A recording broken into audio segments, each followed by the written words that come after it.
Hello there, it's Josh Wright from racingtheprofit.co.uk. I hope you can see me in the bottom corner. Hello, that's me, and hear me loud and clear.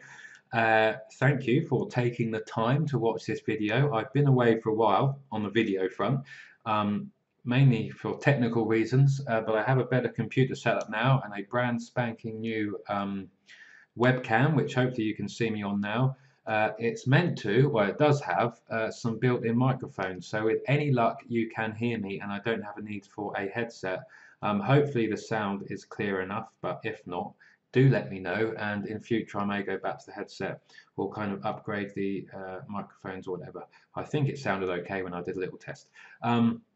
Anyway, not here to talk about technology. I'm here to talk about horses, and I'm actually not here to sell anything either. Thank the Lord, you'll be here. You'll be saying, um, I am here to talk about York, and this was a good enough reason to record a video because one of my good friends, one of my childhood friends, from when we were knee high, is on leave from the British Navy, and he just bought me a ticket for York out of the blue and said we're going on Saturday, which is his style. So I will be hot-footing it on the train Saturday morning. You may be watching this as I'm rattling towards York. I say rattling, I don't think any train on these great isles rattles anywhere in particularly fast.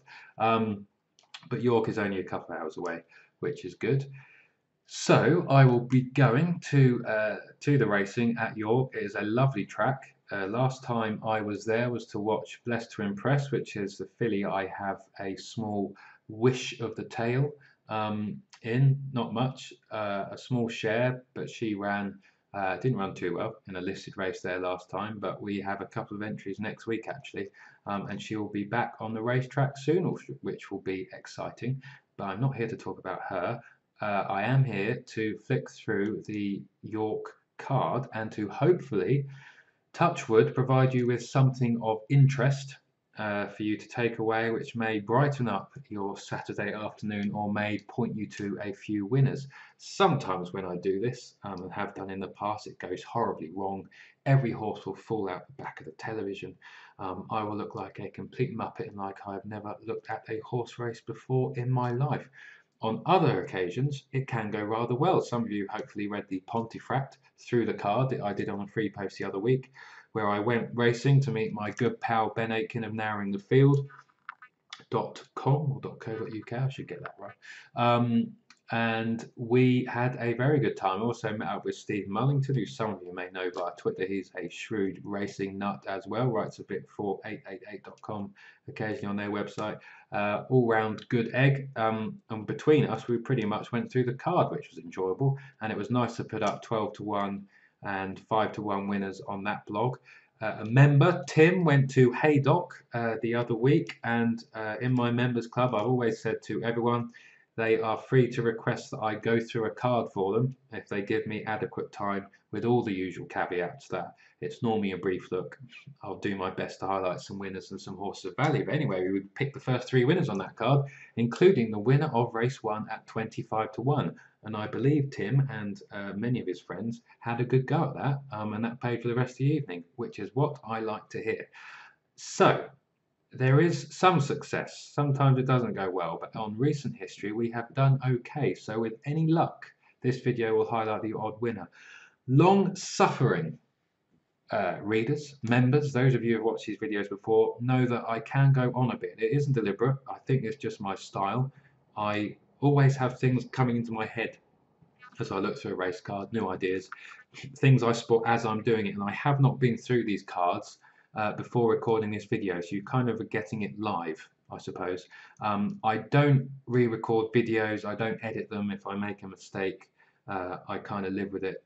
If I stumble over my words, again, it just gets included. So I apologize in advance for any poor English or grammar or just anything really that you're not happy with or don't enjoy. But hopefully it will be a roller coaster ride. I should crack on. Before I do that, there may be some of you who don't really know who I am. So yeah, my name is Josh. I am the author, owner of racingtheprofit.co.uk. That's this brilliant, brilliant blog here. Not my words, readers, I'm sure people have said it's good before. That's not just me blowing my own trumpet. It is a labour of love, a members post and a free daily post every day, as there has been for, well, I forget since when. Well, the members club properly only started in October time. We've had a free daily post for at least 2 years, I think, without a break. So that's quite good going. And it is a labour of love. And it started, when did it start? The first post, I should say, when did it start? Because I can tell here. No, December 2013 was the first post, and it's developed since then. And it's much better than it used to be. And I think we have a good little model. We have a good little community. I get much joy from looking at yesterday's post and seeing 33 comments, which is brilliant because I rather do enjoy the engagement, and it makes this game fun and exciting. And many of you are shrewd punters who like nothing better than putting up decent price winners in the comments, which is enjoyed by me and all of the readers, no doubt. So thank you very much. A bit about me, to be brief. I'm from a town in Mildenhall in Suffolk, not too far from Newmarket. It's famous for having a US air base. And that's about it, really, but it's a nice little town. It was a good place to grow up. I moved up to Liverpool in 2007 to study history and politics. I am a supporter of Liverpool Football Club. Do not go switching off. I'm one of these football fans who rather enjoys the competition, and have many a good friend who is a Manchester United fan growing up in my childhood, which was always fun as they won everything. Well, we won the odd bit every now and then, but I'm not here to talk about football. It's a good game. Racing is without doubt my first passion. So yeah, I went to university in 2007 to study history and politics at the University of Liverpool. I actually first went racing to the old Rowan Chase meeting, which is the first meeting of the kind of winter season.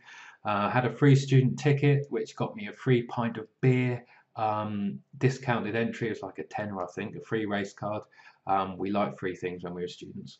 Well, I still do. So yeah, got hooked on the sport. My first experience, like most, was losing a lot of money, which was enjoyable. I signed up to a tipping service, which I found on Google. They sent this lovely brochure to my block of flats, promised that I'd make about £20,000 that flat season. Or that year, betting kind of £10–20 a point.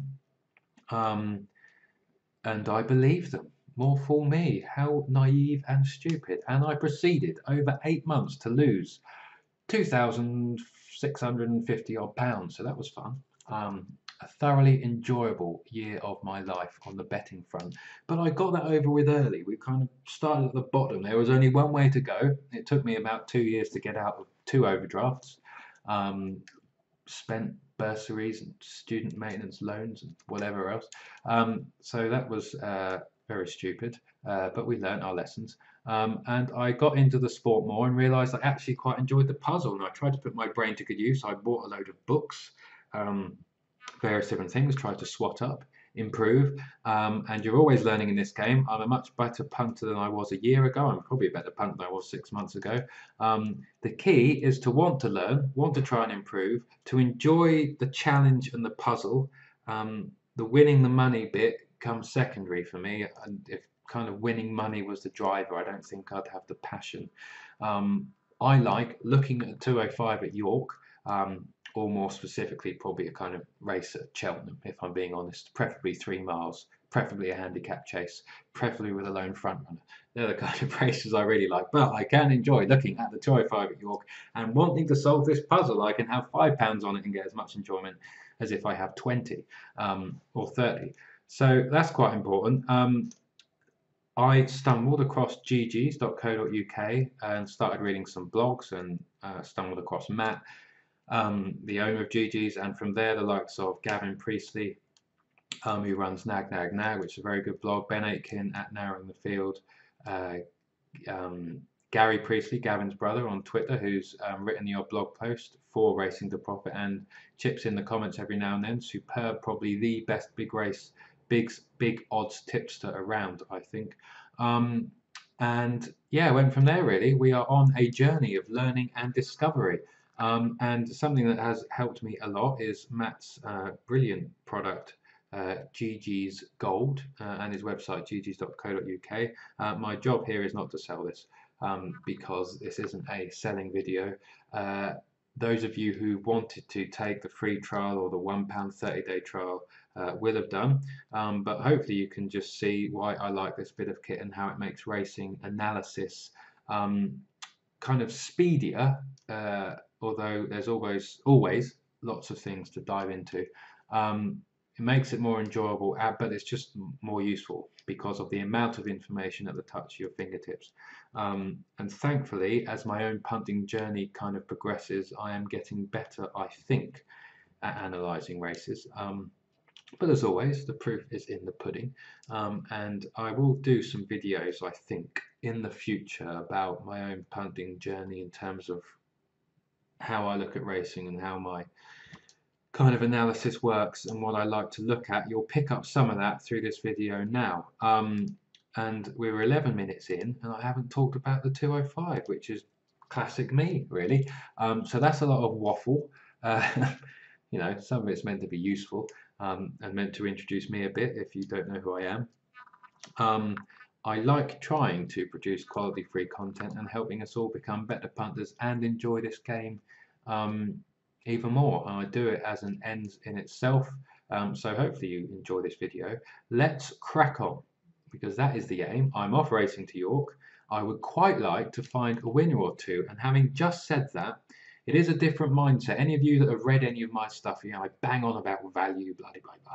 Backing bigger odds, backing a horse at bigger odds than you think it should be. That is the only way to win long term at this game, and I won't hear otherwise.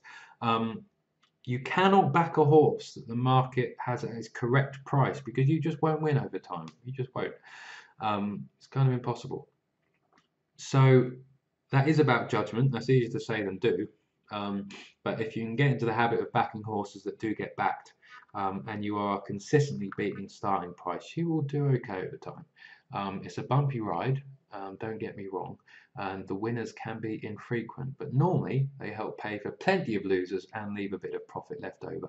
And for me, backing a 6-to-1 shot or a 12-to-1 shot or a 16-to-1 shot is much more fun than backing a 6-to-4 jolly. And I cannot for the life of me work out how people find that enjoyable day after day, but that's just me and just my opinion, which you are free to disagree with. But the point I was going to raise is, if you go racing, you do want to back winners. We all want to back winners. You want a day at the races, you do not just want to be focusing on value plays, because it's likely you may not even back a winner. You might find one and it pays for a few losers. You do want to back winners, so I have no problem, and that is a slightly different mindset when I go racing, which to be honest isn't as often as I probably should. A slightly different mindset than if I'm just betting day to day, and I don't have a problem with that, because you need to enjoy the sport, you need to enjoy the trip to the races, and it's quite nice taking some money off the bookies or from the tote. That is a slightly different mindset. So there's nothing wrong, excuse me, with going to the top of the market at all, every now and then. But if you do spot something at a price, really do not be put off by the price. So we're at York. Let's talk about the race. Let's talk about the racing. The first thing I'm going to say is the weather. It is currently good to soft in places. This is the BHA website. They are due plenty of rain this evening, as you can see here from the BBC weather website. We're on Friday. They're expecting a lot of rain through the evening. Saturday is dry and sunny. Blimey, 20 degrees. If I wasn't in the county stand, I might put on my shorts. But I wouldn't want to do that to the great British public. So I will be in, I think, the county stand, and we've got discounted tickets. I'm not sure how my friend who I'm going with swindled those. A collared shirt, tie and jacket, I think, is the attire for that particular stand. But it looks like the weather is set fair, and it might dry up the ground a bit. But we are guessing as I speak as to the going a little bit. But I don't think it's going to be good. I'm going to say it's going to be good to soft. So this is the first thing I'm going to do, which is unique, I think, to GG's. But in any way, it's pretty damn good. I can change the going to good to soft, which changes all the stats behind the race cards from now on into good to soft, unless I change otherwise. It may well be soft. let's go. Now, I haven't looked at this. Well, that's a lie. I did look at this race. Hold on. So I'm back. I just got a message on something there, so I just paused and went to speak to someone online, and now I'm back. What was I saying? I've lost my train of thought, which is occasionally happens, especially on a Friday afternoon. So yes, York 205. Let's have a look. The first thing that jumps out at me is the train of form. These little indicators here look at the train of form. So we can see Menzies, 5 runners or more in the last 14 days, 20% win. OR, or I should say, sorry, 51% win or place. Haggis also jumps out. I can click on this little train of form thing here and see that Menzies in 2 from 10, 5 places. So hers are going well. Haggis is going well. Nearly half them all placing, 28% winning. His horses are in form. If we look at the likes of Fahey, he doesn't have those stats. 8 from 101 in the last 14 days at 101 winners and only 8 have won. They're performing below market expectations as well, so that indicates that plenty are being sent off short enough and they're not performing in line with the odds that the odds suggest they should be. And his impact value, which I need to look into more in terms of impact value, but that's about how they're performing against just chance. And how they would if just a kind of lucky roll of the dice. Any number below 1 for both of those isn't very good, and likewise any number above 1 is. So Fahey's not in form. O'Meara I just want to focus on as well. 1 from 56 in the last 14 days. He throws a lot of darts these days. He's never really out of form, but he's never really in it either at the moment. I'm not sure if that's still to do with the change of yard, which happened, a year ago or so. Anyway, so I like that. Train of form is a good way in with these indicators and can be a good starting point. And that simplistic of approaches can highlight decent winners, especially when there is only 1 or maybe 1 or 2 trainers that have in-form indicators. It doesn't mean the rest of the trainers are out of form, but it means these yards are particularly hot and particularly going well. Next I want to, and what I will sometimes do first, is click on the Instant Expert tab. So I've had a look at trainer form. I'm starting to form an opinion on horses I might be interested in. Instant Expert highlights at the touch of a button the horse that has decent form on the going, the class, the course, the distance, the field size, and importantly handicap marks, today's rating versus their last winning official rating and the difference. So we can see that Salatini is still carrying £5 more than his last win. Now, if he is progressive or on a upward trajectory, that can mean nothing, obviously, because they could just be improving, or he is going to struggle to win from that kind of mark, and he is open to attack from anything that may have more in hand. Now, if it's good to soft, that's a tricky going, because some horses that just need good or good to firm, they can get away with it. I prefer when it's one or the other. I don't like these middle goings. I quite like extremes, either good to firm or soft, because you kind of know where you stand. So maybe there will be quite a downpour, and soft might not be a bad thing, because Salatina's never raced on it. Von Blucher's never raced on it, and actually all his best forms on good to firm. Alcan has a Class 2 issue, 25 runs, never yet to win in Class 2.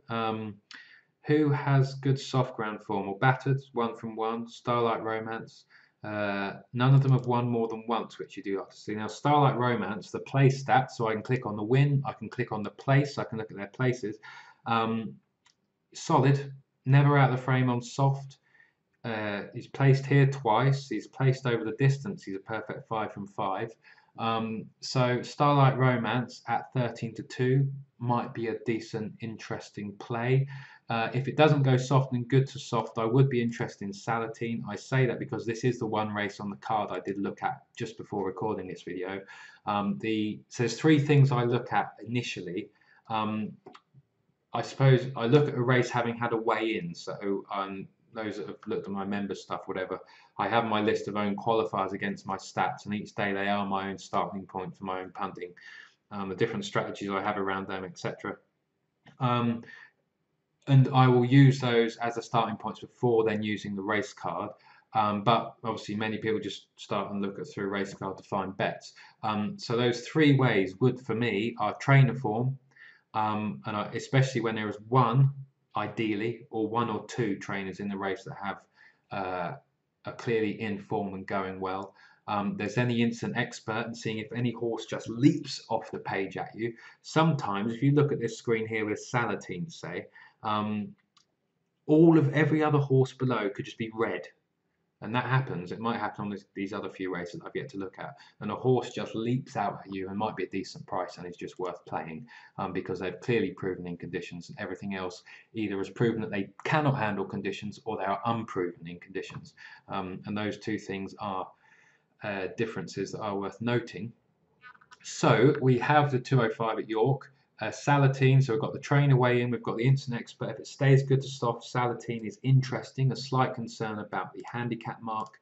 If it goes soft, an interesting horse would be Starlight Romance and Battered, who clearly likes York as well, and we already know that he is in form. Then we have pace, which is very important. The best bet in racing, whether it is a 3-mile chase or a flat handicap, is a horse that can get an easy lead and go even fractions at their own pace. That is the best bet because they can dictate the pace from the front. If they've got a good jockey on board who has a good clock in his head, they can kick. If they've managed to slow it down and save a bit, they can steal lengths at the right time in the race, which means everything else, if they are going a steady pace and keep going at the same pace all the way through to the line and they have a lead, the only way the horses behind them can catch up is if they go quicker. And that is important in handicap chases, especially because you have fences in the way. And there is only a safe speed that you can jump. And if you can get a front runner who jumps well, is able to slow it down, kick, build up a lead, and able to maintain the same pace through the line, or indeed slow down but have enough of a gap, the only way the horses behind are going to catch him is for their legs to move quicker. Which is quite simplistic in my mind. And if you have to go quicker and therefore you have to jump quicker, you are likely to make mistakes, or the percentage chance of making mistakes increases. There are no fences in this race, obviously. But Salatine may be able to get an easy lead and he may be able to dictate. It may depend on what Johnston does and young George Wood, but he is drawn a bit wider in 11. So we shall see, but Salatine, they'll send him forward. He's front run or been up there for all of his 4 last runs, so he does like to get on with it. Now, if he's able to poach a few lengths, Macon can slow it down, can kick, then he'll be doing okay. And we can see from the stats at the top here, York, over this course and distance, being prominent is the place to be. Now, that would then be a question over Battered, but he has won over course and distance. From the back, so he will want all of these here to go a fast pace. He will want them to go quick and he'll want them to tire in this ground, and he may just keep swooping on past and galloping them into submission. So from those 3 ways in, I'm kind of interested in 4 horses. As a quick glance, Salatine, Von Blücher because of the Menzies form, Battered because of Haggis's form and his form, because I know he handles soft there on the win. I know he's a course winner, which should be marked up at York. It's one of those courses some horses just don't handle. Salatine's also a course winner, so that marks him up. And if I look on Battered, this is only the 8th turf run of his life. There should be more to come. He won really well at York, so we can see here, I'm not kind of like I say, I'm not here to sell Gigi's goals, so I don't want to spend ages on all the different features. And I look at these things as a matter of course, they're just kind of in my head, just through practice, I suppose. But my eyes glance straight to the right and the then what, this is the then what feature. If I use it in the race card here, you can see that. Then what? This shows horses that have subsequently run from a race and how they have done. So you can get a quick feel for the strength and depth of that form, or whether that race has produced winners and whether the win in that race can be marked up. And it's fair to say that the win of Battered over 7 furlongs in what probably will be soft again tomorrow, the horse that he beat has won twice since, and I've looked before, that was well, you can click on the horse. That was in a Class 2, Class 3, that was rated 87 off that last win, which is probably going to be, what, 1993. The third has won, the fourth has won, So they're pretty good stats. He's had a bit of a break. I'm not quite sure why. I don't really like 42-day breaks, but maybe, you know, well, he clearly likes soft ground. He won his maiden on good to firm, so who knows? He seems versatile, but maybe soft is preferable. He didn't quicken there. There was a small field. They probably went a slow pace without watching it. I wouldn't know. He clearly, as he is a hold-up horse, that may be because he's keen. It may be because he likes coming through horses. It may be because he dosses out in front and is a bit of an idler. There is normally method in their madness for why horses are ridden in certain ways. Clearly, sometimes they're hoping to, get the handicap mark down, and they might be running over a distance which they can't win at, on ground that they can't win at. And York in and run them out the back or whatever. This one is ridden like this for whatever reason, held up in midfield to either be mid-division or a bit further back. He's well drawn. Hopefully, if I was his connections, I'd want him to just be off the pace, kind of tracking Salatine and the Johnston horse. You don't want to be too far back, I don't think, in any race. So if he is held up, he's hostage to fortune about how quickly they go. And as we've seen, Salatine may be able to get an easy lead. But he clearly handles conditions. He looks progressive. Haggis is in flying form. The GG speed ratings, which are from a Dr. Peter May, who is a PhD in artificial intelligence, I believe, very clever chap. He has a very unique method of calculating speed figures. It's just an extra positive and tick in the box, really. Decent speed figure. You can see why he's 7-2. And if you're at the racetrack, he's certainly one for the place pot. He's certainly one to be interested in. Starlight Romance chased him home in third at York. He kind of gives the impression he wants 8 furlongs or further. Again, he's £10 higher himself, and Sammy Joe Bell would have been claiming, so I think he's probably about £13 higher than when he faced Battered here. So there's no real reason. Obviously, Battered's a bit higher as well. £9 higher. So he's actually probably worse off, I think, Starlight Romance. So I'm not sure why he should necessarily overturn the form with Battered, unless there's a kind of tactical reason that we'll find out when the race is over. But so Battered's interesting, and Salatine's interesting from a pace. Bit of an unknown if it goes really soft. He looks like he's a bit handicapped up, kind of to his best, in all honesty. But horses that can lead and dictate and get an easy pace, an easy time on the front end, are dangerous, and that means they can win when you think they might be handicapped up to the hill. That tactical element can make up for any misgivings on that front. I'm a bit perturbed by David O'Meara's form. 20 places is decent enough, but enough just aren't getting their head in front, and many of them are clearly punted off the boards. They're performing 90% below market expectations, which is never great. Von Blucher caught the eye last time out in the Bunbury Cup. Decent race, decent run. The concern with him is the going. He has never raced on soft. All of his best form is on good to firm. He does not want much rain to fall, and he definitely doesn't want it to get in the ground. That would be my concern with him at 13-2. Might not be big enough to tempt me in. I say that he ran a maiden. He came fourth in heavy, but you can't tell with maidens whether their ability has just got them through the race. Good to soft. He just kept a good to firm. It's more of an unknown. He's never raced on soft in a handicap, so I'm guessing a bit. And if you like the price, you can guess more. It's not like he has proven he definitely can't handle soft. It's just more of an unknown. So 13-2.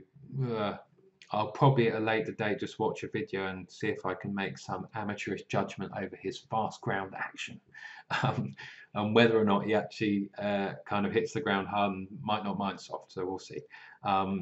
But you'd have to say actually that Battered does tick plenty of boxes, and provided that 42-day break isn't because he had a problem or a niggle, you'd like to think he might go pretty close here. So that's that race. I'm going to stop this because we're nearly on half an hour, my word. We've only gone through one race. I'll do 2 videos, so that will be that, and then I'll whiz through some of the others and see what jumps out using that same approach that you've just seen there, in terms of trainer form, instant expert. That's the ability of the horse to handle conditions, and the pace setup, and kind of throw in some other things and see what else is going on. So I hope you've enjoyed this first part. I hope the sound's okay. I hope you've been able to see me okay. I hope that you found that video of some use. Go out, put the kettle on again, and I will be back momentarily. The next video will be posted below this one, and I'll probably put them both up at the same time. And if you wish to watch the other video, you are free to do so. So yeah, thanks for watching this one, and I will be back very soon.